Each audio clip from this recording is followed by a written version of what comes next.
Hello, everybody, and welcome back to the podcast.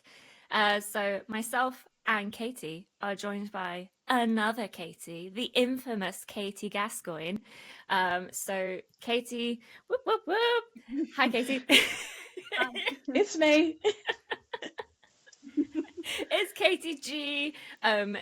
For this podcast, we may be referring to Katie as Katie G because I realize there's two Katies in this call podcast thing. So just to make things a little less confusing. Cool. So how are you doing, Katie G? Yeah, I'm doing good. I'm doing all right. How are you guys doing? Good, good. Busy, but I'm sure you're quite busy at the moment as well. Yeah. It's been a big kickoff to the year, but it's nice to sit down and have a chat. Oh, we always love a chat with you. So we are best pals. People may not Yes. know that, but that is because you didn't start off in the developments team. You started off in Nope. the best team at Blue Zoo. Where'd you start off, Katie? I started off in P&T and recruitment. Woo, So woo, that's woo. my home away from home. So I know you guys very well, obviously. But yeah, originally started off the Blue Sea journey there, and then have just been kind of swizzling about all over, nonsensically. Yeah, you really have. You've kind of been everywhere. Yeah.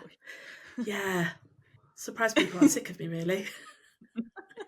I mean, we still get like events like Annecy, FMX, Math. We still get people coming up to us being like, "Oh, I remember meeting Katie G back in blah, blah, blah." Like you are still infamous within the candidate circles. I feel as part of the Oh, recruitment team, and I'm like, Yeah, she's you doing really great are. things now. I love that. Yeah, I had a meeting with someone last week, and they were expecting you in the call, Yeah. not me. And I was like, I've been in for years. That's so So yeah, funny. wild, right? I would have thought like generationally, like I would have been forgotten because it's like you mostly a lot of when you talk at recruitment, you talk at the kind of like career fairs to a lot of, the students who are there now. And as they graduate and move, I've now been in the developments role longer than I was in recruitment, which is crazy to think about. And so now I would have thought that it had passed on, but my reputation obviously precedes me. For better or for worse. Oh, for better, for sure. For better, for Yeah. sure. Yeah, definitely seems like for the better. Yeah. So do you want to describe your role a little bit now? What you do now? Yeah. Because I feel like a lot of people probably don't know what that means. Yeah, it was it's kind of like a new titled role as well. So in the beginning I didn't even really know what it was. But so creative development producer. So I work in a smaller team in Blue Zoo, the developments team, and we develop shockingly early ideas for pitching TV shows, features, different forms of content. So we are building pitch bibles most of the time, or pitch packs, whatever form that needs to come in. And we are taking early ideas out to broadcasters, to commissioners, and seeing if they're interested in our idea to hopefully work with us and ideally get new shows and new productions in through the studio that kind of come from us as well as service. So when we say we do 50% IP and 50% service, and we aim for that ratio, 50% IP, that's what my team are working on. So we develop the IP. Mm-hmm. Nice. And your role's still quite creative, isn't it? You spend quite a lot of your time drawing, developing ideas in that way. Yeah, so my role is do whatever you need to do to develop the project. And so we're working with a variety of different styles, different projects. We're looking at different genres. So my drawing skills and any kind of art skills, whilst like helpful and relevant, it might be that I need to work with an artist and brief them and feedback with them to get the right style. Same with writing. I'm not necessarily writing all of it. We'll work with writers and bring them onto the project. So some of it is, it's creative producing. So some of it's the creative and some of it's the producing. But at the minute I spend I'd say it's about 40-60 producing, 40 kind of creative. So yeah, it's a good mix up. It's different every day, different for every project. So you never quite know. But that makes it fun. Yeah, definitely. Fascinating. Because I think a lot of people would hear producer and just think, numbers, spreadsheets, organisation, that kind of thing. And that's not what you do. So that's really cool. Yeah, it's different to production in that way. And that's why the kind of creative development was the important part before the producer part, because it was going to be creative producer, but then that has its own ideas in the industry of what that title means. So that's what they settled on. But yeah, slightly different. Yeah. Nice. Cool. Should we talk a little bit about how you ended up here? So kind of all the way from school, university, to how you've now ended up at Blue Zoo Fair. How long have you been here? Over 5 years. So it'll be 6 years in July, which has just freaked me out saying that out loud. Sorry. What? I was like, okay, I'm aging at a rapid rate. That's cool. Yeah, totally fine. But yeah, I could definitely talk a bit about that. So I've done a bachelor's degree in visual communication, which I kind of specialised in illustration in that, and heard about animation from that course and was rapidly realised, oh, it's not just an American Pixar thing. Oh, it's not just an anime thing. There are jobs for animation in the UK, which at that point kind of blew my mind. But this course I was on didn't specialise enough in animation. So I ended up doing a master's at Bournemouth University. And I remember getting recommended to go to Bournemouth by one of the lecturers. And at that same time, I'd been Googling what animation studios are there in the UK. Blue Zoo was like on the first page of Google, and it was my favourite showreel of the lot that I looked at. So I was like, and then I saw the connection that Bournemouth has to Blue Zoo because all of the co-founders are Bournemouth graduates. And so I was like, 2 birds with 1 stone, start the path to wheedling my way into Blue Zoo. So I did a master's in computer animation at Bournemouth University. Learned a lot, but kind of came out of that course knowing just enough to know I wasn't ready for a job yet. So that was fun. And then very luckily, a couple of months later, Blue Zoo started up this online boot camp called Anim Dojo. Loved it. Really got super comfortable on the platform. Bader, who used to be an animation director here, who was running it alongside Tom, became really comfortable, kind of like engaging with him. He was a great teacher. And then a couple of months later, I'm still Anim Dojoing, trying to build up my skills. And I got a random email whilst I was on holiday in Italy, and a break from my part-time Christmas temp Next outlet clearance job that I hated. No offense, Next clearance, but it was the worst. That it just kept going into July. So I got this email, and it was from Pauline Hamilton, the What a head legend. of people and talent, who said, Bader has recommended you for this role, and it's a recruitment coordinator. We've never had a recruitment coordinator in the studio before, but we're looking for someone who has enough knowledge on the artist side to be able to evaluate themselves, show reels and portfolios to see, like, is this viable? And that as a kind of like a first initial stepping stone, that they had that skill set to do it. So I was like, oh. And then I'll admit, I was a bit worried. because I thought that was Bada's way of saying, you're not meant to be an animator. You're not out for this. But Oh, you could no. be I was like, look, okay, I'm still doing it though. So I went, did the interview, got it, met Pauline, amazing. You guys know how amazing it is. I don't even need to say to you guys. Started the job completely like in the most unexpected position. And it was like all new skills because I'd not done any HR training or anything. I mean, I chat to high heaven, but that was like the majority of my training is just not being quiet. So I but then, you know, found my feet, learned more and more about the studio. It was awesome. Loved being in that role. Wouldn't trade that start in the industry for anything. Turned out to be a way better fit than being a junior animator for me personally. I think I would have gone. I have so much respect for animators because I think I would have gone crazy if I went into animation.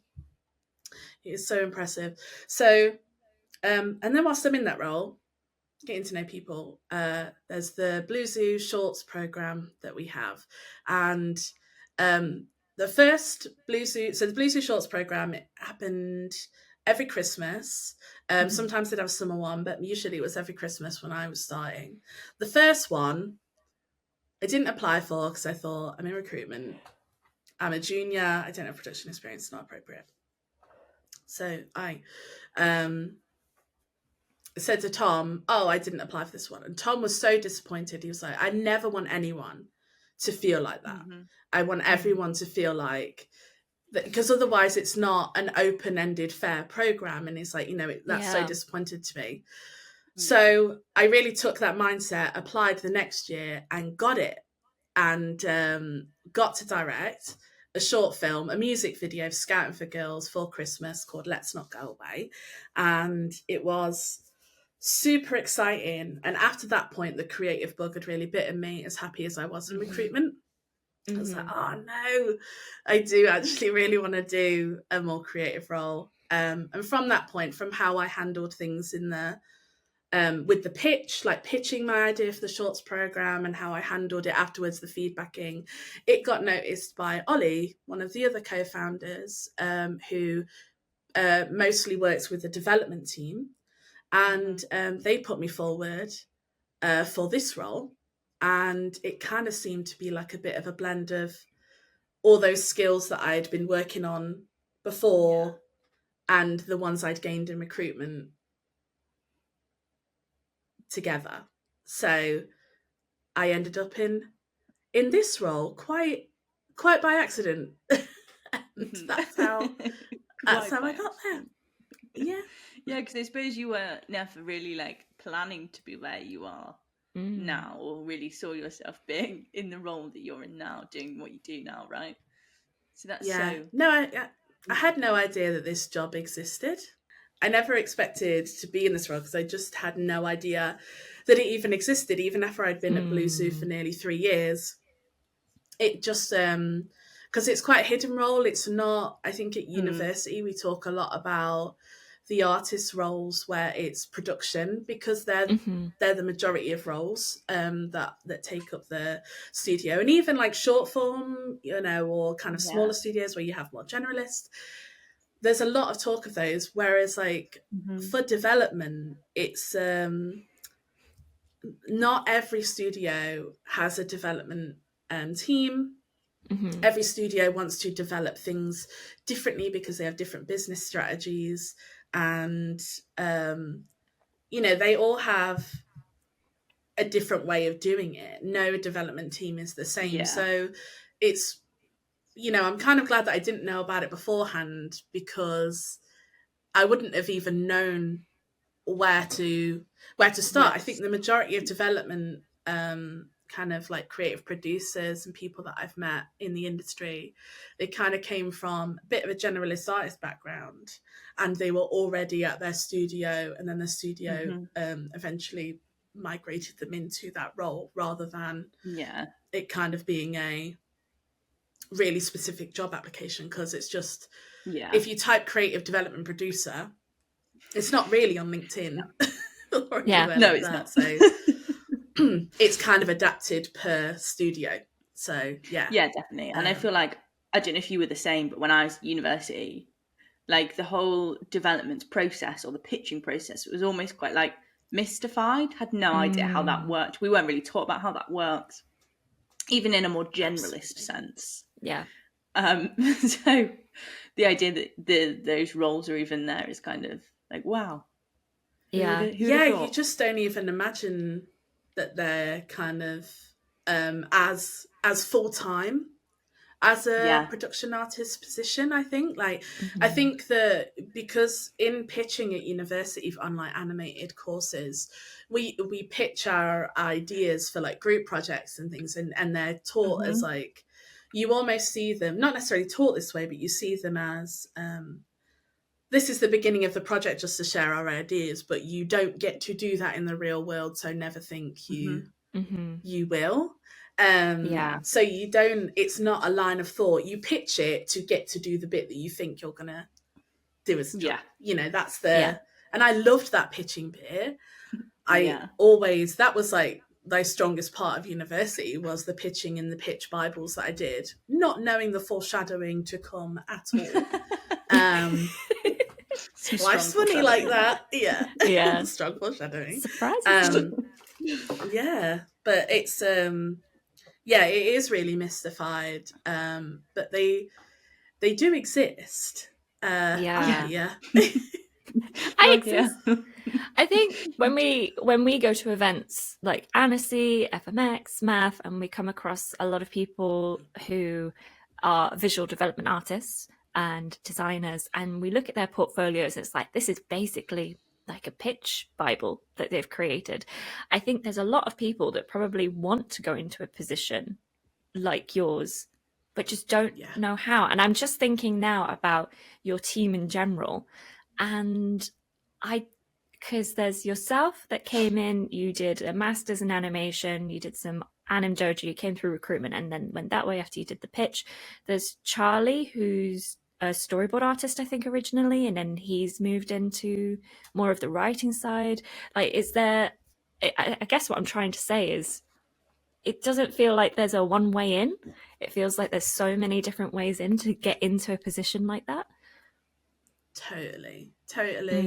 It's basically, in the simplest terms that I can kind of break it down when it's so general, it's a proven kind of either like knowledge or kind of interest in both story and visuals. So being able to kind of see both sides of the coin in terms of, but it's not a role where it's even my ideas at the forefront, even though I think that it does sound like that. It's, we will receive pitches from partners who we co-produce it with, and we work together, and a lot of our ideas and the way that we move things are not led by personal preference or this is my creation. It's led by, this is what these commissioners want to see, this is what's doing well in the market, this is a story or a type of world that we've not seen before, and we really think that there's something there.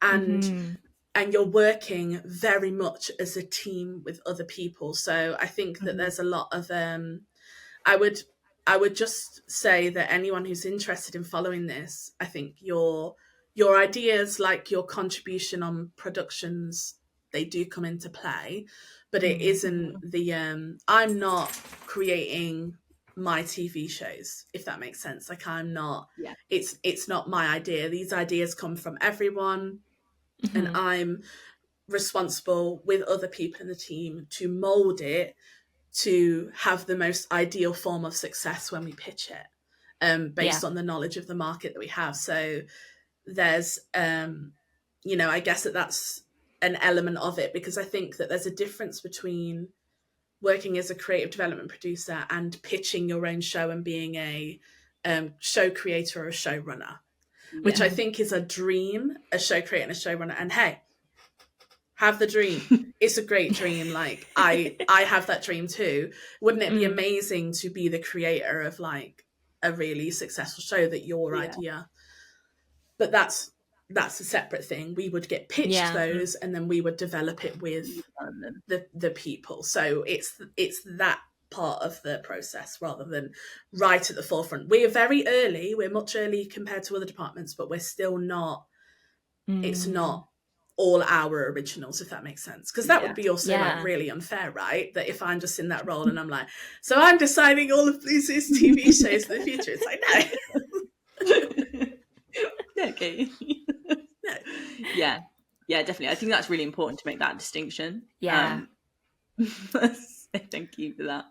I'm also quite interested how you found, like, going from a recruitment role that you were in to suddenly pitching this idea for your short and then making the short. What was that like? Was it different to university when you were pitching there?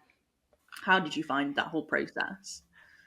Yeah, it was different because everyone knew what they were doing. So it was very different to university. And if any of the people who were on my teams at university hear this, I love you and I'm grateful, and I didn't know what I was doing either. But it was, I mean, the thing is you have, because of like the well-oiled machine of production, you have just, I had unfathomable amounts of support.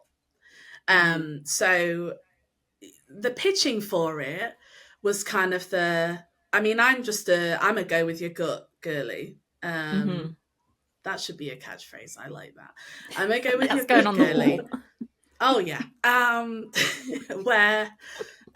Where you basically, if the idea is just leading you somewhere, just follow it. Like I think we get ideas where you think, oh, maybe this could work, maybe that could work, but you're kind of feeling your gut which one that you want to go with, and sometimes people are receptive to that and sometimes people aren't, and that's fine. I've had plenty of no's after following those gut instincts, but for this one it did work. Like the gut instinct worked. So when it came through, there was a lot of, oh, we'll put all of this into place and these people are ready to help, and I was like, great. But what I just so appreciated, one of the key people that I worked with the whole process was Jacques Gauthier, who's one of our creative directors. What a legend. What a legend. So many legends have been mentioned today. Oh, honestly.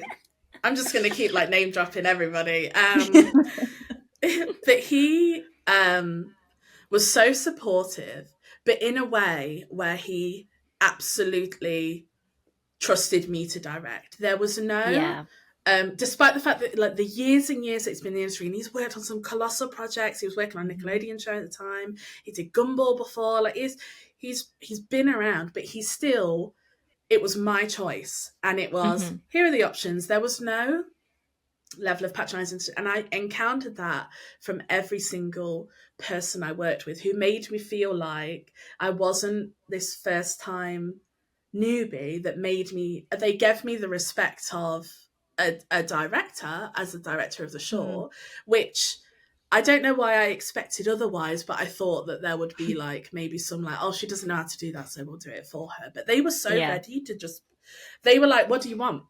What do we do here? And they trusted me to make that decision. So that whole process, the reason that it sparked that creative thing, because it was so positive for me, despite like, we had to do it around our full-time jobs.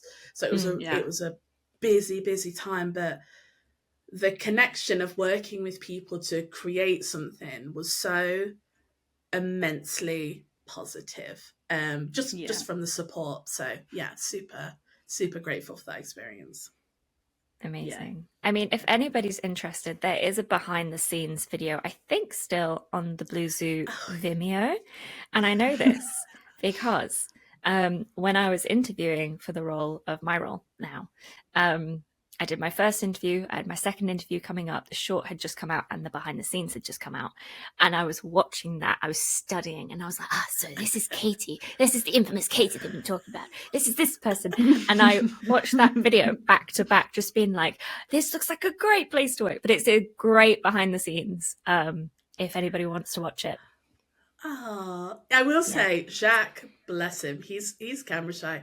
He did not want to do that behind the scenes filming. Jacques is usually a lot more energetic. He did great, but he likes, he doesn't like to be on camera, bless him. Yeah, we all know Jacques is this wonderful big personality with a lot to say in a positive way. Bless him. This podcast is going to turn into a Jacques appreciation call if we don't change the topic. But he is wonderful, and we'll try and get him interviewed at some point if he'll allow it. Yeah. So you've done so much at Blue Zoo, within so many different parts of the studio. For you, do you have? I mean, this doesn't have to include your time at Blue Zoo, but do you have like a most memorable moment in your career so far?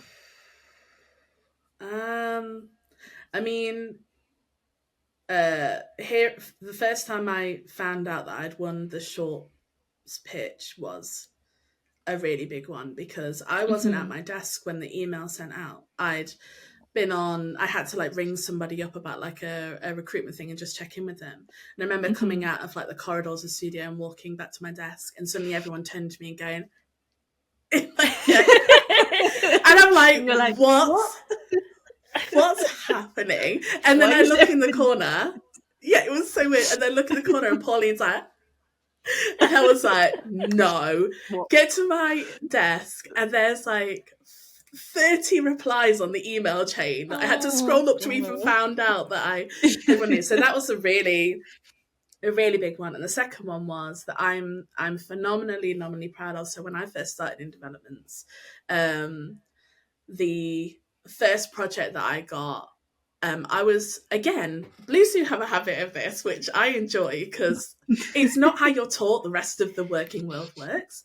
But Blue Zoo just really trust you. They really trust you to just give it your best shot and to just go for it. So with the first project, I was really like surprised by how much independence I was given. I thought that it would be a lot more kind of like, she's not done it before, let's hold her hand, and she's not so. But actually they were just like, do you just wanna? And I was like, go ahead. Okay, I'll try. And after this process and really finding my feet on that first project, we pitched it around everywhere around Europe, and doing those first pitches were really like scary, but I was really proud of myself doing them. And when we got the news that a commissioner had picked up this show, and the way that we were doing the money, like we were doing the money sourcing and building the budget in order for it to go into production, this is a harder one than most, where we had to, it's called piecemeal.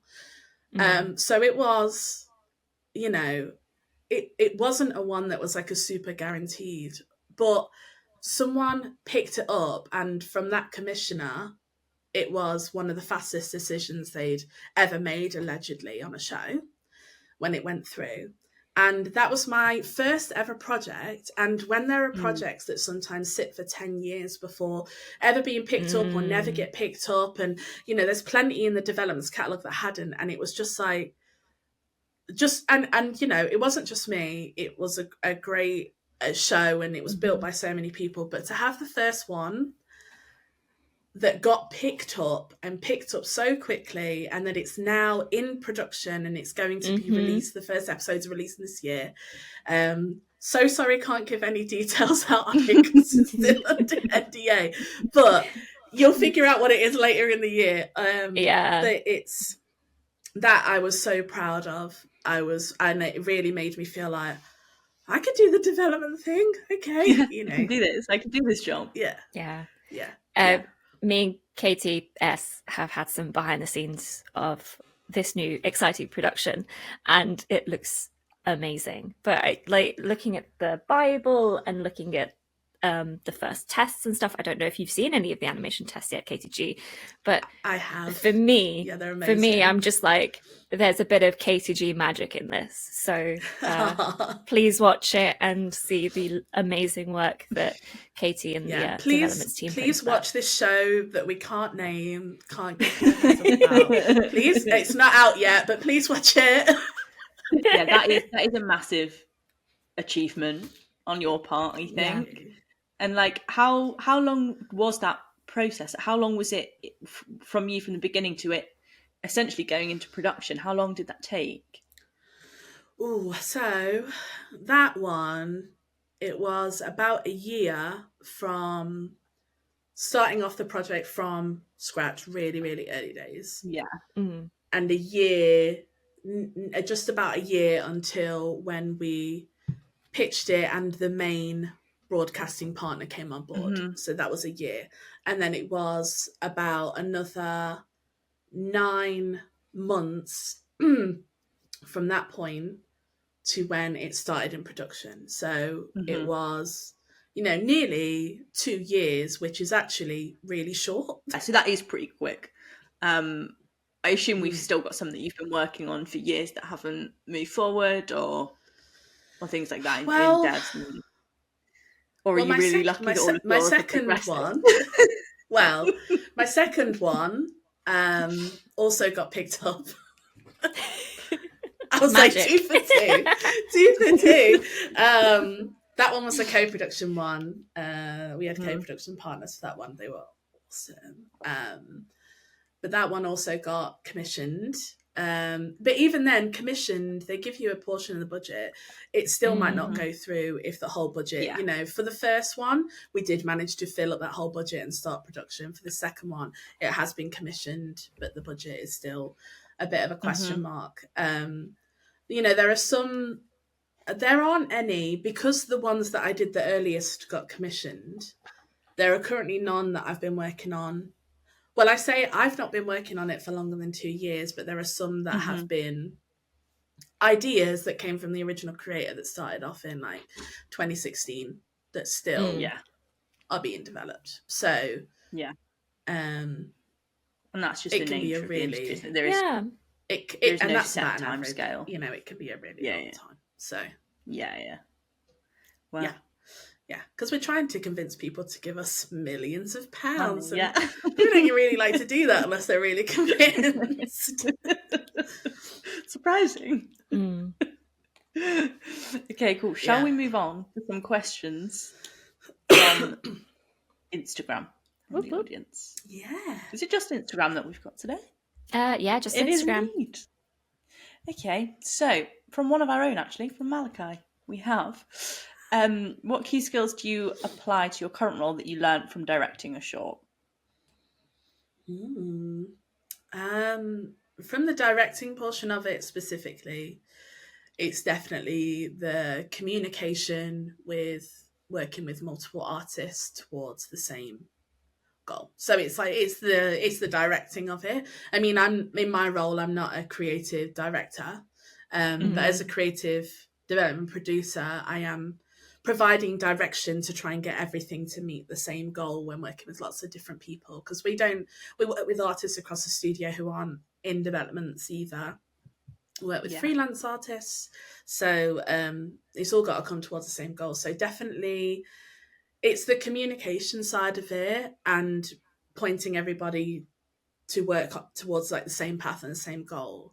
And it's having, I think the big thing that the short taught me was having confidence in my own feedback, to listen to that instinct, and it's okay to not be like 100% on it, but to not just hold back and wait for everyone else to chime in, to be like, based on my experience, this is a valid opinion, and even if it isn't the priority, we move away from it or whatever, but it's worth talking about because it's an informed piece of feedback, and I should trust myself to provide that, because other people just themselves to do it. So the confidence aspect of it, in the beginning I was like, who am I to tell 60 artists you know, how to do this part of the project. And then eventually I was like, because I'm the director, that's why. So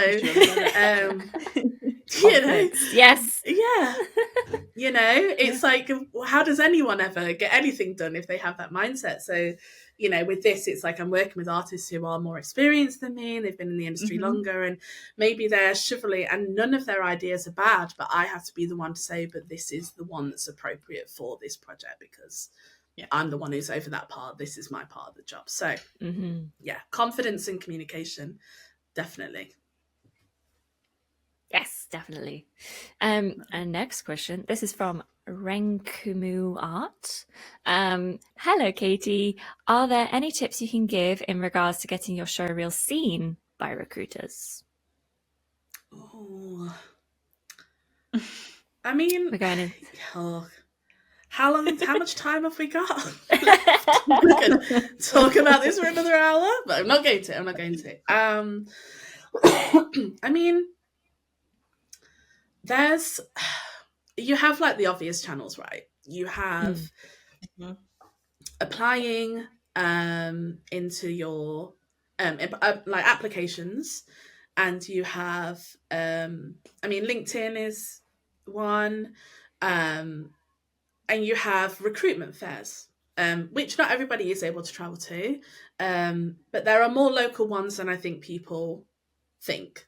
And I think if you ever have anyone come to your university, there can be a little bit of if you are a student, you know, there can be a little bit of fear of like, oh, maybe I won't show them because it's not quite ready.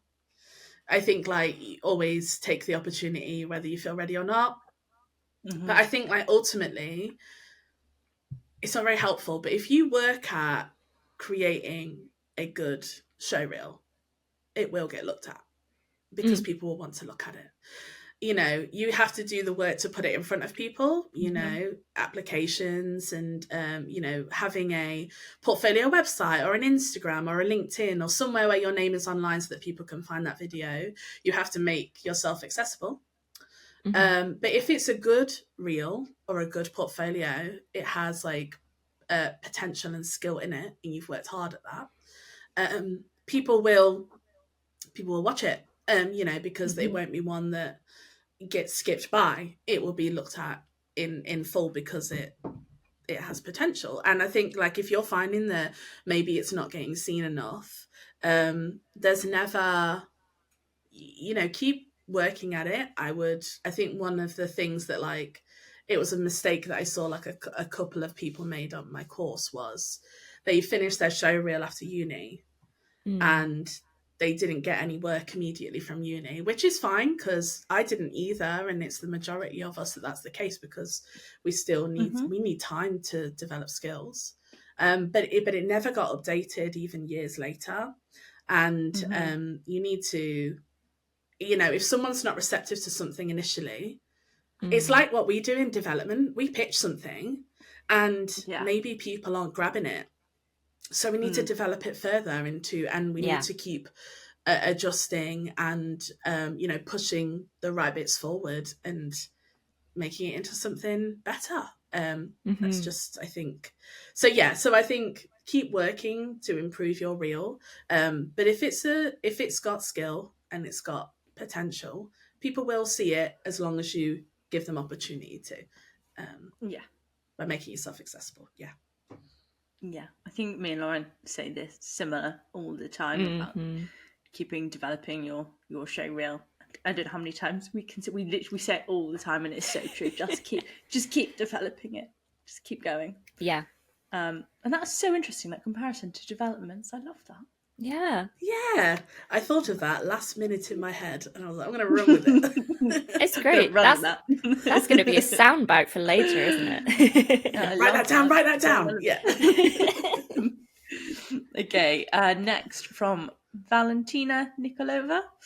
How to get started. Getting into the industry for the first time seems impossible right now. Yeah, it does. I feel you. I absolutely feel you. I think like let my weird journey be kind of like a bit of a a bit of an option there of you might not always expect where you start.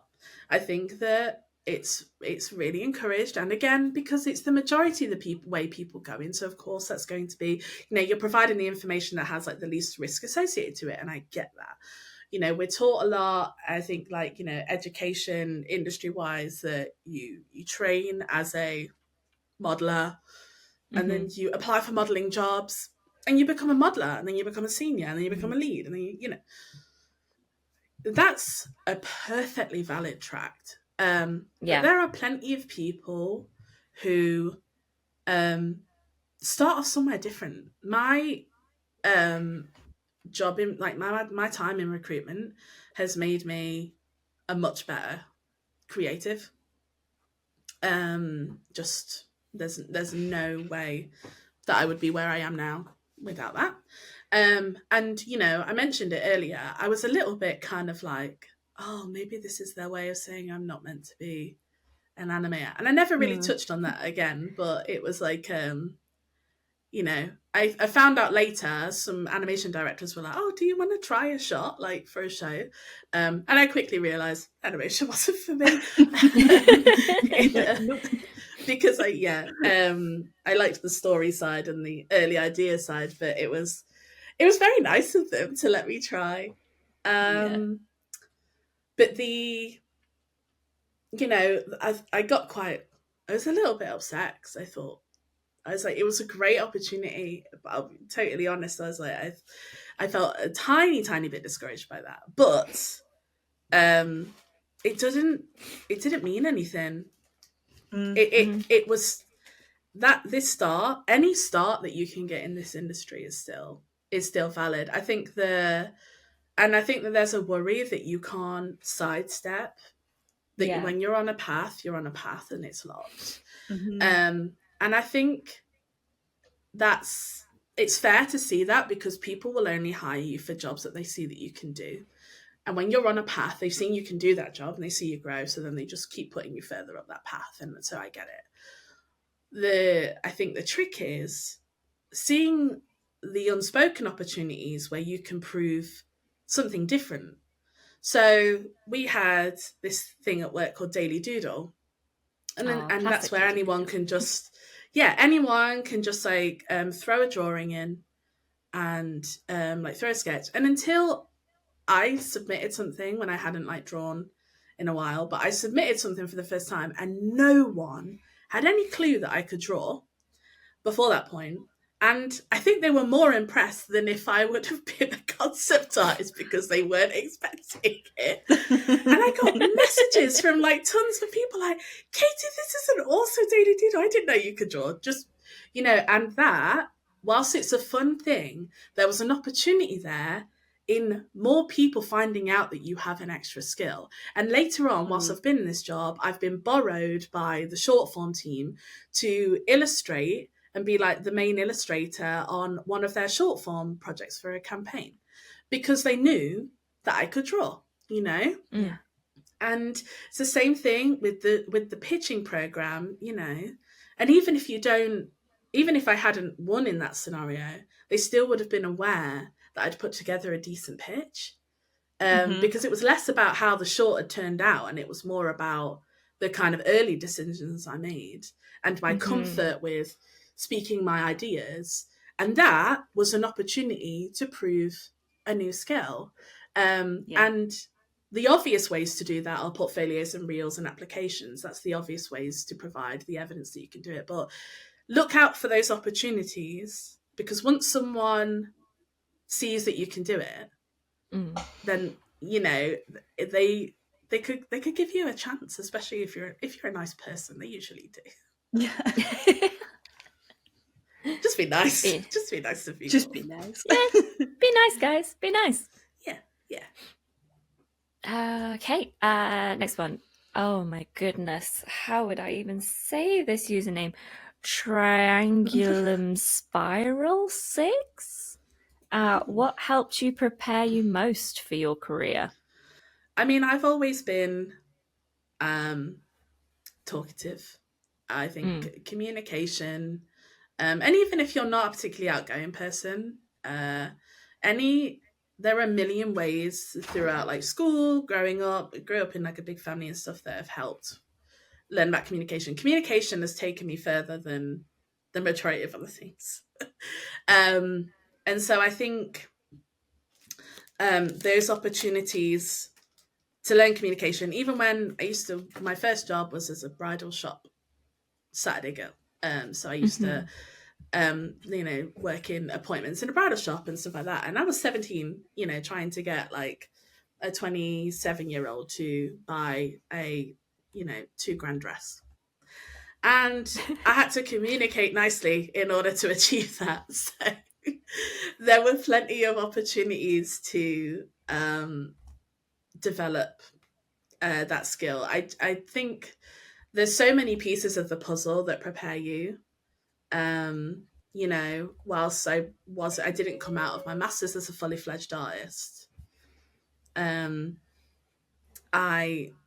still learn a lot in my time being there with working with other people and things like that. So another thing was also learning how to learn has been one of the most important skills I can figure out. So whilst like as a creative, you might not know, you're not going to know everything. You're not going to know everything about every style. But I think, after being in a bachelor's where animation wasn't kind of like a focus for them, and in my third year, I decided that I wanted to create a short film. I wanted to do a 3D animated short film. And I had no idea how to do 3D animation. And I told myself that I'm going to do a 4-minute animated film and it's going to be Pixar quality and I'm going to learn it all myself through YouTube. Needless to say, that did not go very well. It was, it was a mess. But that whole period of learning how to learn, because none of my lecturers knew how to use Maya or any 3D software really. I went in to troubleshoot stuff and I knew more than them. They were like, oh, how do I get the axis up? And I was like, it's that shortcut key. It was just like really, I was like, oh no, this is really helpful. But that period of so it was reliant on myself. Learning how to learn, I think, is like a super helpful thing. And you probably know how to do it more than you think. When you think like, oh, I need to figure out how to do that kind of thing in Photoshop, having enough things to figure out how to Google it, how to figure out the terminology, that's going to be so helpful, because even if someone says, oh, can you do this style? I might not have done it before, but I know I can trust myself to figure it out. Next we have, is there anything that's essential in a portfolio? Is there any one thing that you would say is essential in a portfolio? Your name and email. That's the recruitment, yes, really. Katie. Let us know. Do you know, every portfolio is so different. Every project is so different. I think, I have one that's not just a silly one.